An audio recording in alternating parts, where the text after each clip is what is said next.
I waited until the school was completely quiet. No students, no teachers, no Mr. Morales. Then I got busy because I had a lot of work to do. Big work for a small hamster. First, I took the Moonlighters Club clipping out of my notebook. Holding it in my mouth, I opened the lock that doesn't lock and scurried across the table. What was the Moonlighters Club for? For Mr. Aldo, so he could meet people and have a girlfriend. Getting down off that table was still a problem. I grabbed hold of the leg and slid down as I'd done before. It makes me feel a little queasy in my tummy, but it would be worthwhile if I could get Aldo a girlfriend. I hurried over to the big machine, which was very, very high off the ground. It seemed impossible for me to get up there, but I had it all planned out in my mind. Crawl up the wastebasket. Oh, I didn't know it would sway like that. Leap over to the seat of Mrs. Brisbane's chair.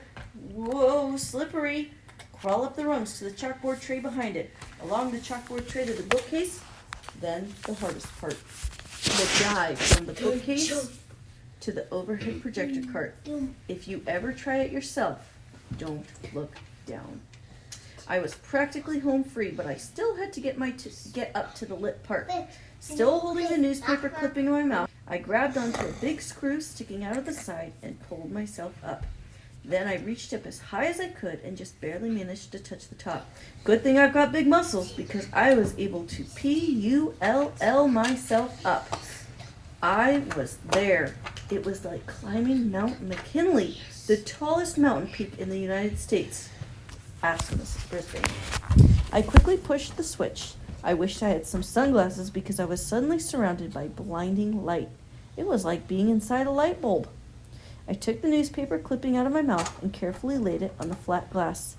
Then I looked up at the wall and no! Up on the screen was a picture of a car, and behind it there was jumbled up backwards writing. I realized I must have laid the clipping on the glass upside down. I quickly turned it over, and there it was.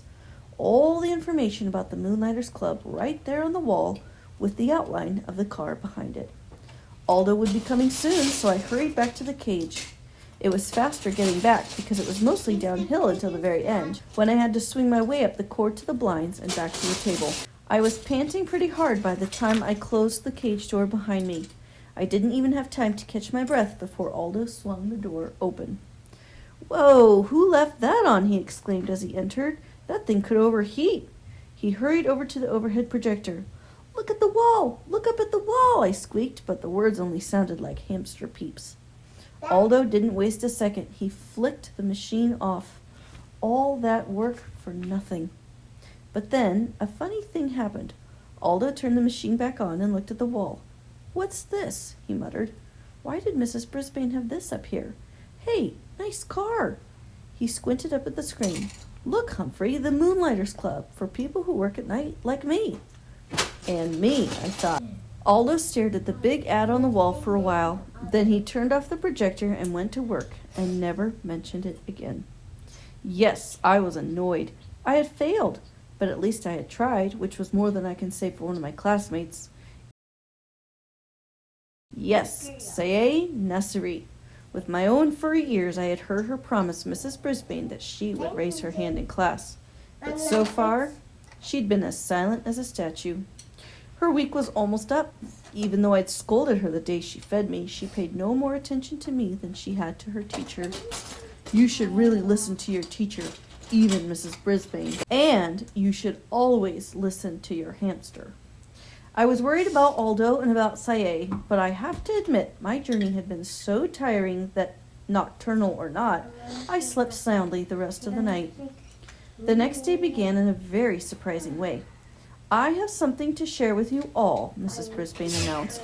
She held up a postcard with a picture of colorful parrots perched in lush green trees.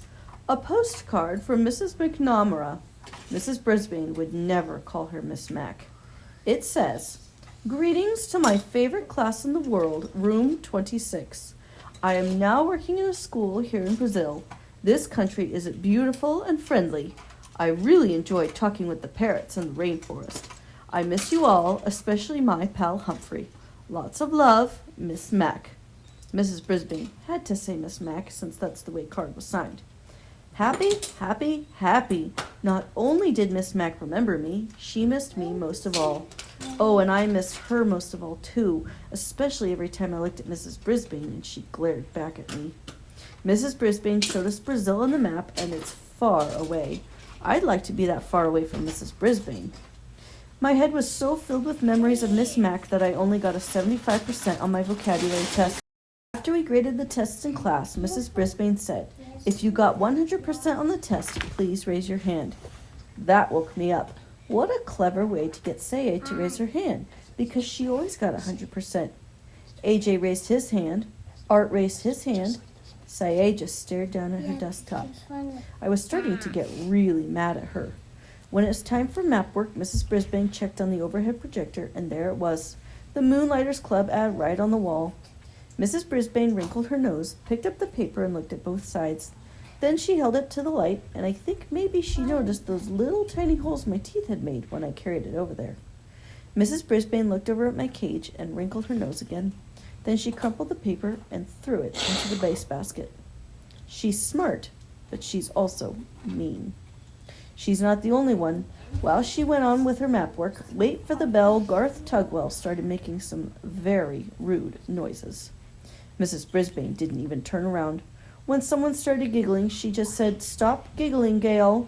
So Garth's rude noises got louder and even ruder, and a lot of other kids giggled along with Gail. Suddenly, the teacher spun around to face them. "Very well. The whole class will stay in during recess for extra vocabulary words," she announced. Everybody groaned. "It's Garth's fault," said Heidi. "Raise your hand," Mrs. Brisbane snapped back. "You will all stay in during recess, unless the person making those noises wants to step forward and admit it." Nobody said a word, but everybody glared at Garth, including me. "Okay, I did it," he said. "Raise your hand," Heidi whispered loudly. "Very well, Garth. You, Heidi, and Gail will stay in during recess," the teacher said firmly. Heidi and Gail protested until the bell rang, but all three of them stayed in during recess. Instead of making them do extra vocabulary words, though, Mrs. Brisbane let them rest their heads on their desks. After she lectured them about their behavior, of course. All this commotion had made me a little hungry, and for some reason I hadn't been fed yet, so I decided to squeak up for myself. Mrs. Brisbane turned and pointed at me angrily. "I don't need any trouble out of you either," she said. Heidi raised her hand. "I don't think he's been fed today," she said. Mrs. Brisbane told Garth to feed me. Then she dismissed the girls and told them to go outside and play for the rest of recess. So she wasn't completely mean to them anyway. She even trusted Garth to be alone in the room while she took some papers down to the office. I'd always liked wait for the bell Garth, so I was surprised when he started grumbling at me as he filled the water bottle and put some fresh mealworms in my cage. "One of these days you'll get in trouble too," he said. "I'll see to that." "Huh?" I squeaked. "Everybody hates me. Everybody loves you. You're just a rat in disguise." The words hurt me a lot. Why would Garth say that? I mean, sure, almost everybody does love me, but I won't make rude noises and get other people into trouble. I was still pondering Garth's behavior when my classmates returned to room 26. Mrs. Brisbane must have gotten rested up over the recess because she greeted them with a smile. "I have a surprise for you," she told the kids. Surprises always get the class's attention. They think surprises are always good. However, I know that surprises can sometimes be bad, like the day Mrs. Mac left me forever. "We're going to pick who gets to take Humphrey home for the weekend," she explained. "Now, you all know whether or not your parents gave permission for you to bring him home.